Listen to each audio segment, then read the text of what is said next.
जय हिंद। मैं गौतम कुमार स्वागत करता हूं आपका स्टडी स्पार्क यूट्यूब फैमिली में। आज हम लोग शुरू करने वाले हैं सामाजिक धार्मिक सुधार आंदोलन। इस चैप्टर को शुरू करने से पहले हम कुछ डिस्कस करना चाहेंगे। हमारे मन में एक सवाल आना चाहिए, सामाजिक सुधार आंदोलन की आवश्यकता क्यों पड़ी? आखिर हमारे समाज में ऐसा क्या कुछ था, किस वजह से, किस कारण से सामाजिक धार्मिक सुधार आंदोलन की ज़रूरत पड़ी? सामाजिक धार्मिक सुधार आंदोलन की आवश्यकताएँ इसलिए पड़ी क्योंकि आज हम लोग जिस युग में जी रहे हैं, क्या कभी आपने सोचा है कि जो प्रगति आज के समय में हमें दिख रही है, क्या आज से 100 या 200 साल पहले इतनी प्रगतियां थी? तो इसका जवाब होगा नहीं, क्योंकि समाज में बहुत सारी कुरीतियां व्याप्त थी।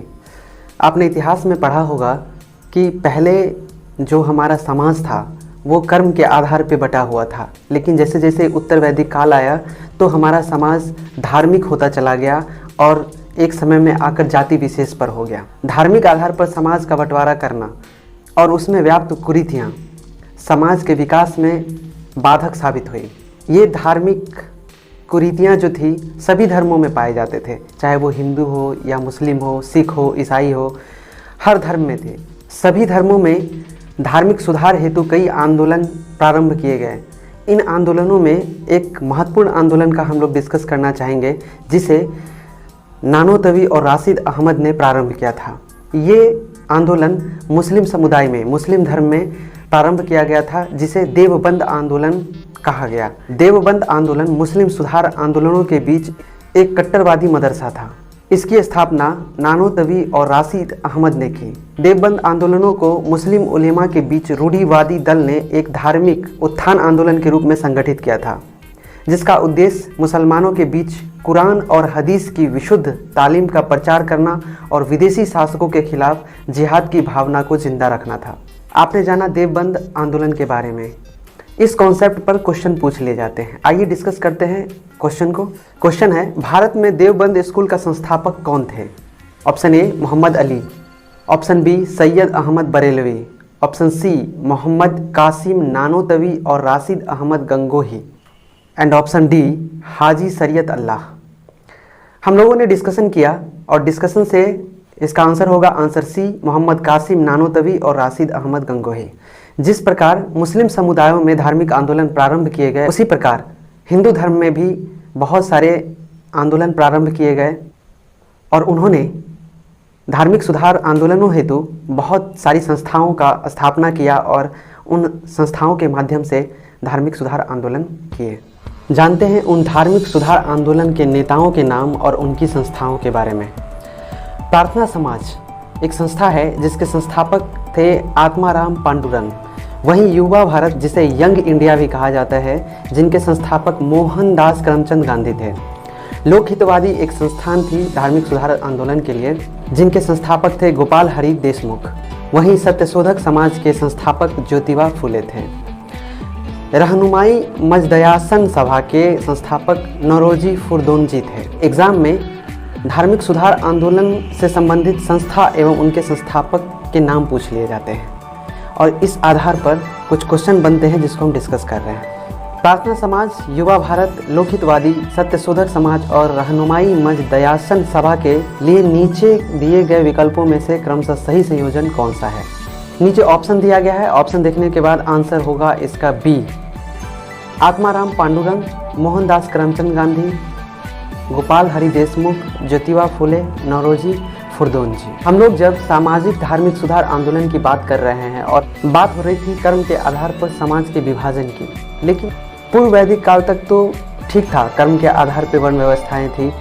जैसे ही उत्तर वैदिक काल आता है तो उत्तर वैदिक काल में ये वर्ण व्यवस्था कर्म के आधार पर न होकर धर्म के आधार पर हो जाता है और धीरे धीरे ये व्यवस्थाएं जाति में विभाजित हो जाती है और ये जाति ही धर्म बन जाता है। और जो कर्म के आधार पर हमारा समाज विभाजित था, अब जाति के आधार पर, धर्म के आधार पर विभाजित हो गया और ये 4 वर्ण में विभाजित हो गया। ये वर्ण थे ब्राह्मण, क्षत्रिय, वैश्य एवं शूद्र। और धीरे धीरे ये जाति व्यवस्था समाज में अपनी जड़ें मजबूत करती गई।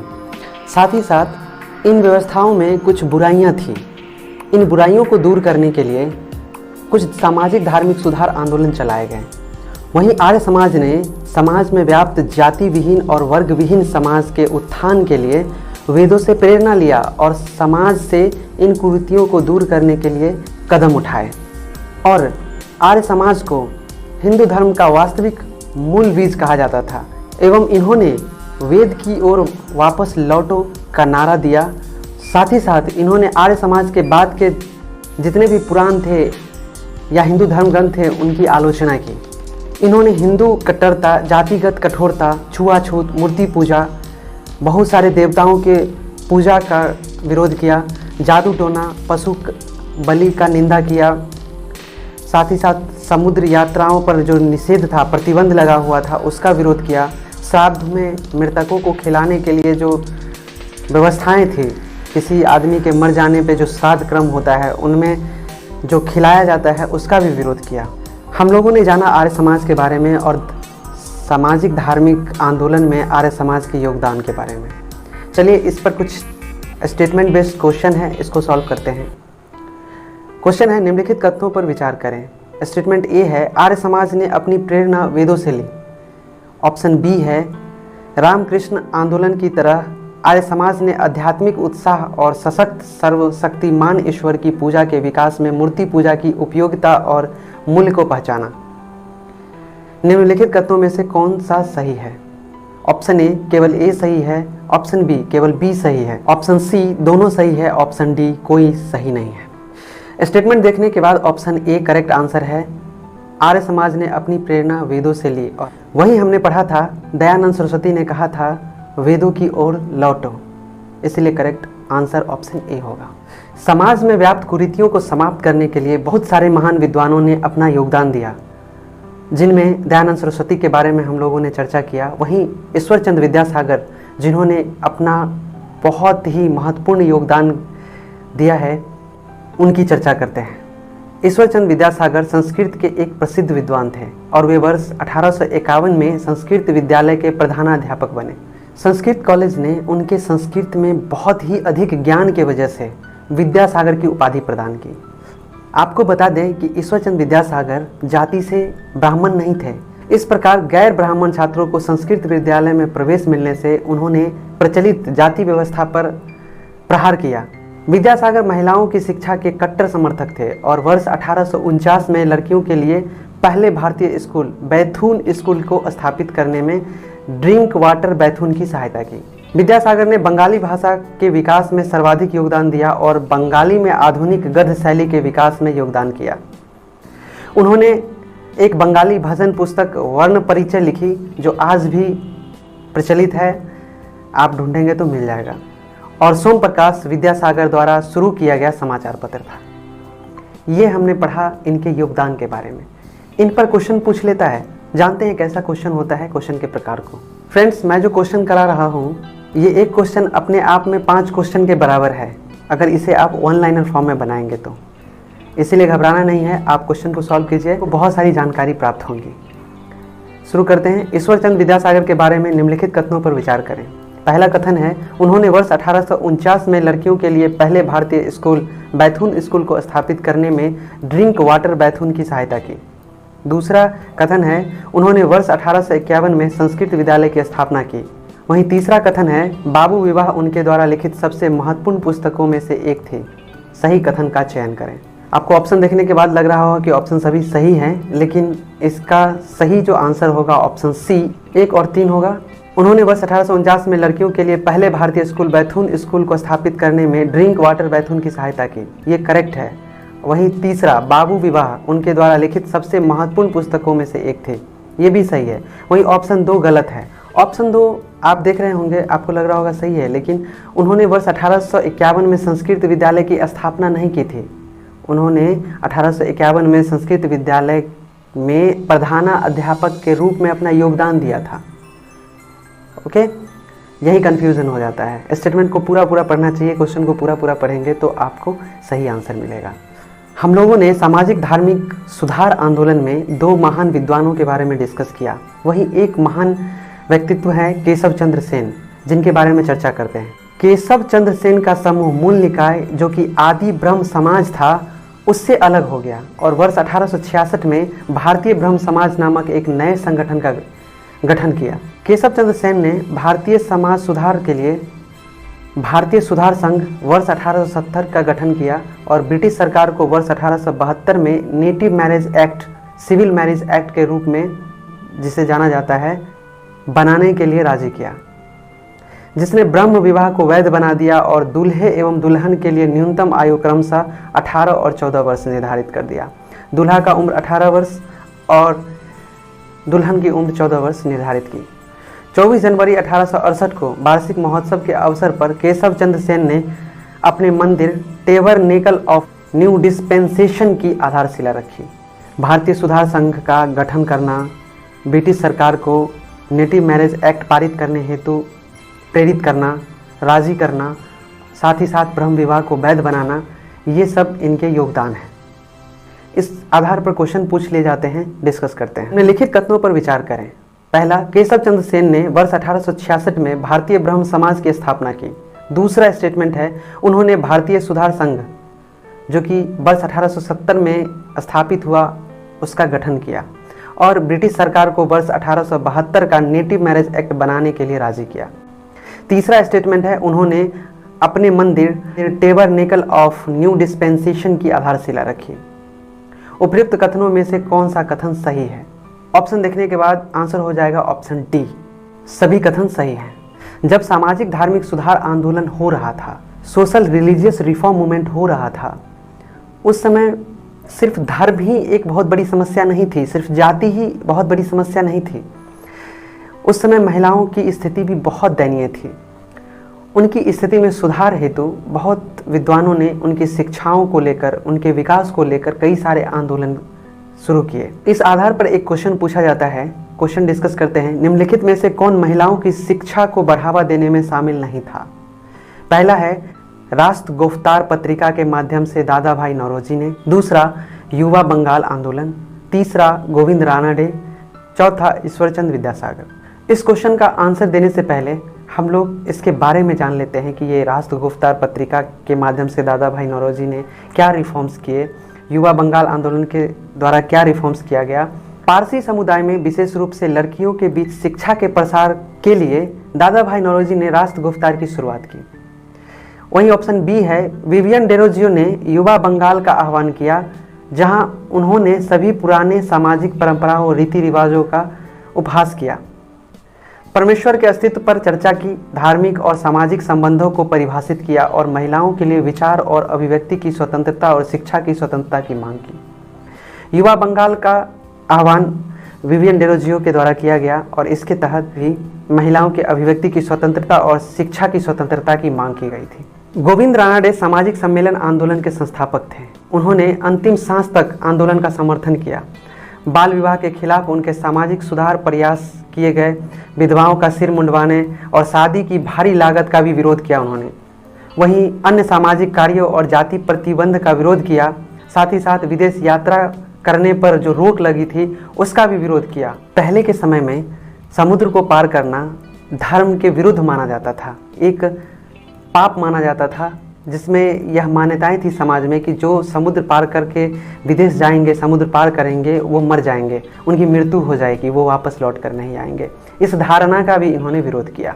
और साथ ही साथ गोविंद रानाडे ने विधवा पुनर्विवाह और महिलाओं की शिक्षा की वकालत की। ऑप्शन डी, विद्यासागर का सबसे बड़ा योगदान विधवा के उत्थान और लड़कियों के शिक्षा के कारण था। उन्होंने अपने कार्यकाल के दौरान कई स्कूलों, विशेषकर लड़कियों के स्कूलों की स्थापना की। आइए अब क्वेश्चन का डिस्कस करते हैं। क्वेश्चन देखने के बाद ऑप्शन डी इसका करेक्ट आंसर होगा, उपरोक्त में से कोई नहीं, क्योंकि क्वेश्चन पूछ रहा है निम्नलिखित में से कौन महिलाओं की शिक्षा को बढ़ावा देने में शामिल नहीं था। जबकि हम लोगों ने डिस्कस किया राष्ट्र गुफ्तार पत्रिका के माध्यम से दादा भाई नौरोजी ने लड़कियों की शिक्षा की वकालत की। वहीं युवा बंगाल आंदोलन, गोविंद रानाडे, ईश्वरचंद विद्यासागर सभी ने महिलाओं की शिक्षा की वकालत की। जहां हिंदू धर्म में सामाजिक धार्मिक सुधार आंदोलन हो रहे थे, वहीं मुस्लिम धर्म में भी कई आंदोलन हुए। हमने एक आंदोलन की चर्चा भी किया। साथ ही साथ दूसरा आंदोलन एक बहुत ही चर्चित आंदोलन था, अहमदिया आंदोलन, उसके बारे में चर्चा करते हैं। अहमदिया आंदोलन मिर्जा गुलाम अहमद द्वारा पश्चिम बंगाल में खिदायन में स्थापित किया गया था। उन्हें पैगंबर माना गया था। मुस्लिम समुदाय में पैगंबर अल्लाह के दूत के रूप में माना गया है। अहमदिया आंदोलन के द्वारा मिर्जा गुलाम अहमद ने मुसलमानों को व्यापार और वाणिज्य में प्रोत्साहित किया। इसे खिदायन आंदोलन भी कहा गया है। यह पंजाब में आर्य समाज और ईसाई मिशनरियों की गतिविधियों के विरुद्ध सबसे संगठित आंदोलन था। 1875 में अलीगढ़ आंदोलन के हिस्से के रूप में एंग्लो मोहम्मदियन स्कूल स्थापित किया गया था, जिसे सर सैयद अहमद खान द्वारा शुरू किया गया था। ये था अहमदिया आंदोलन। इस पर जो क्वेश्चन पूछे जाते हैं वो इस प्रकार है। अहमदिया आंदोलन के बारे में निम्नलिखित कथनों पर विचार करें। पहला है, इसकी स्थापना सर सैयद अहमद खान ने की थी। दूसरा, यह पंजाब में आर्य समाज और ईसाई मिशनरियों की गतिविधियों के विरुद्ध सबसे संगठित आंदोलन था। स्टेटमेंट 3 है, 1875 में इस आंदोलन के हिस्से के रूप में अलीगढ़ में एंग्लो मोहम्मदियन स्कूल की स्थापना की गई थी। सही कथन को चुनें। ऑप्शन देखने के बाद ऑप्शन बी इसका करेक्ट आंसर होगा, केवल 2। यह पंजाब में आर्य समाज और ईसाई मिशनरियों की गतिविधियों के विरुद्ध सबसे संगठित आंदोलन था। वहीं ऑप्शन 1 और 3 गलत है। ऑप्शन 1 में कह रहा है इसकी स्थापना सर सैयद अहमद खान ने की थी, जबकि इसकी स्थापना हम लोगों ने डिस्कस किया है मिर्जा गुलाम अहमद के द्वारा की गई थी। वहीं ऑप्शन 3 में 1875 में अलीगढ़ आंदोलन के हिस्से के रूप में एंग्लो मोहम्मदियन स्कूल स्थापित किया गया था, जिसे सर सैयद अहमद खान द्वारा शुरू किया गया था। और स्टेटमेंट जब पढ़िएगा बारीकी से तो देखिएगा ऑप्शन 3 में जो ऑप्शन दिया गया है, 1875 में इस आंदोलन के हिस्से के रूप में अलीगढ़ में एंग्लो मोहम्मदियन स्कूल की स्थापना की गई।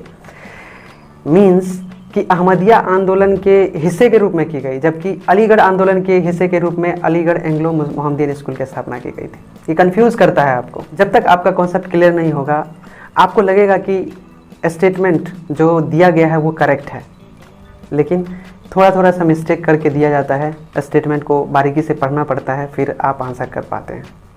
क्वेश्चन इस प्रकार भी पूछ लिया जाता है, कथन और कारण से। डिस्कस करते हैं। क्वेश्चन है, नीचे दिए गए 2 कथन हैं, एक को अभिकथन ए और दूसरे को कारण आर के रूप में वर्गीकृत किया गया है। अभिकथन ए है, एमजी राणा डे को प्रार्थना समाज का वास्तुकार कहा जाता था। वहीं कारण आर है, वह समाज के संस्थापक सदस्यों में से एक थे। कूट नीचे दे दिया गया है। इस टाइप के क्वेश्चंस मैक्सिमम स्टूडेंट गलती करते हैं। क्यों? क्योंकि उनका कॉन्सेप्ट क्लियर नहीं होता है। चलिए डिस्कस करते हैं, फिर आपको बहुत ही इजी लगेगा। शुरू करते हैं। प्रार्थना समाज की स्थापना वर्ष 1867 में आत्माराम पांडुरंग ने ब्राह्मो समाज की एक शाखा के रूप में की थी। एमजी राणा डे वर्ष 1870 में समाज में शामिल हुए और उन्हें प्रार्थना समाज का वास्तुकार कहा जाता था। ये है फैक्ट। अब हम फैक्ट जान लिए, क्वेश्चन डिस्कस करेंगे, इजीली हम लोग आंसर कर पाएंगे। ऑप्शन देखने के बाद क्वेश्चन का आंसर हो जाएगा ऑप्शन सी। कथन ए सही है लेकिन आर गलत है।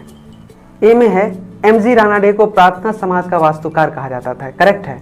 वह समाज के संस्थापक सदस्यों में से एक थे, ये गलत है। प्रार्थना समाज की स्थापना वर्ष 1867 में आत्माराम पांडुरंग ने ब्राह्मो समाज की एक शाखा के रूप में की थी, जबकि 3 साल बाद एमजी राणा डे वर्ष 1870 में समाज में शामिल हुए थे। ओके, ये संस्थापक सदस्य नहीं थे। जिस समय सामाजिक धार्मिक सुधार आंदोलन हो रहा था, उस समय के महिलाओं की स्थिति के बारे में हम लोगों ने चर्चा किया। काफ़ी बदतर स्थिति थी महिलाओं की, और उस समय कुछ कुरीतियाँ व्याप्त थी, जैसे कि विधवा पुनर्विवाह, सती प्रथा इत्यादि। हम लोग डिस्कस करते हैं महिलाओं के उत्थान हेतु उठाए गए महत्वपूर्ण कदम और विद्वानों के द्वारा किए गए कार्य। विष्णु शास्त्री पंडित, इन्होंने विधवा पुनर्विवाह के लिए महत्वपूर्ण योगदान दिया। विष्णु शास्त्री पंडित का जन्म 1827 को सतारा जिले में हुआ था। विष्णु शास्त्री पंडित विधवा विवाह आंदोलन में बहुत सक्रिय थे। उन्होंने विधवा महिलाओं के लिए पुनः विवाह का मंडप शुरू किया। उन्होंने 1850 के दशक में विधवा पुनर्विवाह संघ की स्थापना भी की। वहीं ईश्वर चंद्र विद्यासागर एक महान विद्वान और सुधारक थे। उन्होंने शास्त्र ज्ञान के पुजारी एकाधिकार को तोड़ने के लिए गैर ब्राह्मण के लिए संस्कृत महाविद्यालय खोला, जहाँ पे ब्राह्मणों के अलावा जो ब्राह्मण नहीं है, गैर ब्राह्मण है, वो भी संस्कृत की शिक्षा ले सके। उन्होंने ऐसा पहल किया। जहाँ सत्य प्रकाश की शुरुआत 1852 में करसो दास मूल जी ने विधवा पुनर्विवाह की वकालत करने के लिए की थी। भारतीय महिला विश्वविद्यालय की शुरुआत 1916 में प्रोफेसर कर्वे ने की थी, जो महिलाओं को शिक्षा प्रदान करने वाली उच्च संस्थाओं में से एक थी। इस आधार पर एक क्वेश्चन है, निम्नलिखित कथनों पर विचार करें। विष्णु शास्त्री पंडित ने विधवा पुनर्विवाह संघ की स्थापना की। ऑप्शन बी, ईश्वर चंद्र विद्यासागर ने विधवा पुनर्विवाह की वकालत करने के लिए सत्य प्रकाश पत्रिका निकाली। ऑप्शन सी, भारतीय महिला विश्वविद्यालय की शुरुआत प्रोफेसर कर्वे द्वारा की गई। निम्नलिखित कथनों में से कौन सा सही है? इसका आंसर हो जाएगा ऑप्शन सी, ए और सी सही है। विष्णु शास्त्री पंडित ने विधवा पुनर्विवाह संघ की स्थापना की, वहीं भारतीय महिला विश्वविद्यालय की शुरुआत प्रोफेसर कर्वे द्वारा की गई थी। ये दोनों सही है। लास्ट क्वेश्चन है क्वेश्चन नंबर 10। निम्नलिखित कथनों पर विचार करें। ऑप्शन ए, गोपाल कृष्ण गोखले ने भारत सेवक समाज की स्थापना की। ऑप्शन बी, इसे समाज से बुरे अनुष्ठानों और प्रथाओं को बाहर निकालने के लिए स्थापित किया गया था। ऑप्शन सी, गोखले ने वर्ष 1920 में all India trade union Congress की स्थापना की थी। निम्नलिखित में से कौन सा कथन सही है?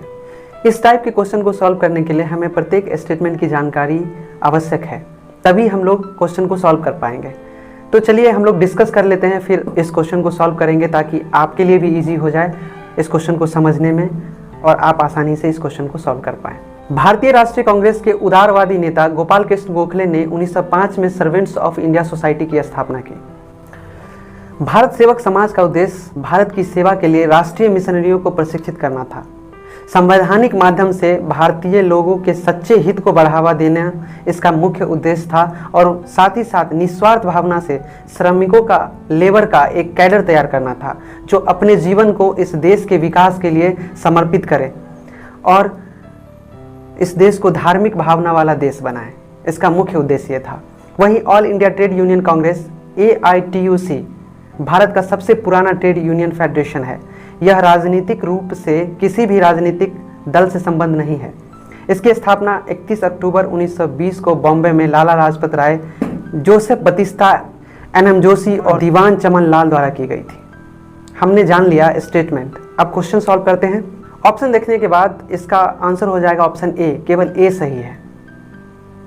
गोपाल कृष्ण गोखले ने भारत सेवक समाज की स्थापना की थी। शेष बी और सी रॉन्ग है। हम लोगों ने डिस्कस भी कर लिया है। यहाँ हमारा सेशन खत्म होता है। मिलते हैं इसी का पार्ट 2 में।